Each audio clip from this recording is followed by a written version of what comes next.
Salut, prietenul meu drag!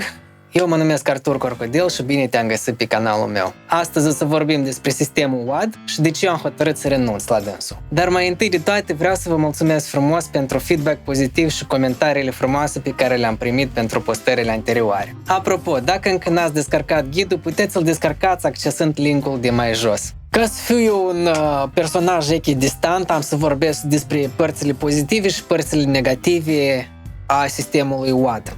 Deci, WAD este o companie relativ nouă pe piața de sunet și face tehnică într-adevăr bună. Fac procesare externă a pluginurilor sale. Eu am reușit să lucrez cu tehnica reală pe baza căror s-au făcut pluginurile astea și sună într-adevăr foarte real. Și cam aici se termină plusurile pe care eu le știu. Pentru că să încep minusurile.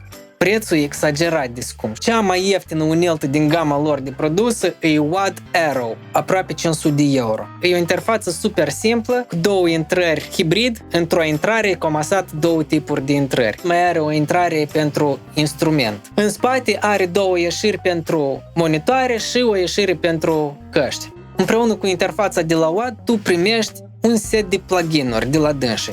Detaliul aici constă în faptul că tu nu ai toate pluginurile de la WAD. Un fel de teaser.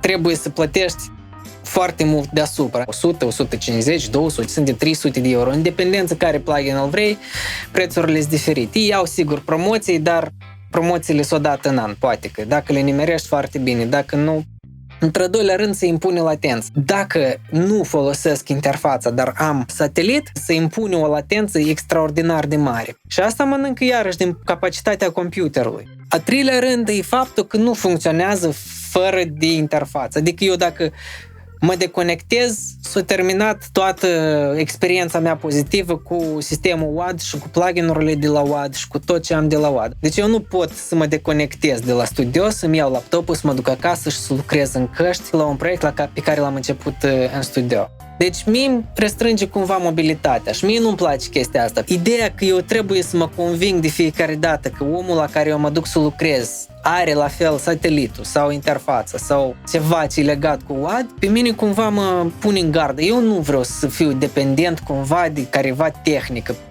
Am uitat să spun. Luna. Ei au făcut un soft pe nume Luna. După părerea multor fani ale tehnologiilor WAD, asta este următorul standard industrial în domeniul muzicii și în cele ingineriei sonore. Nu o să se întâmple așa ceva niciodată. Luna este o sistemă care lucrează exclusiv pe Mac. Există o statistică.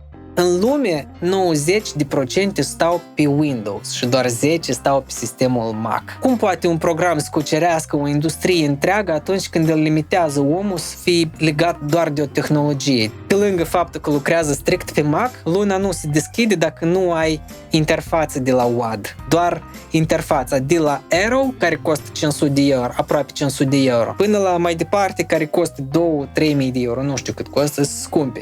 Îți mulțumesc, prietenul meu drag, că ai fost cu mine. Eu mă numesc Artur Corcodel. Dacă încă n-ai reușit să descarci ghidul componentelor necesare pentru un home studio, te rog frumos să accesezi linkul de mai jos și descarcă-l. Te rog frumos să-mi lași un comentariu ce părere ai tu despre sistemul WAD sau dacă ai o părere contrară cu a mea, te rog frumos, expuneți-o, pentru că eu vreau să duc un dialog cu voi despre chestia asta. Îți mulțumesc că ai fost cu mine. Ne vedem joia viitoare.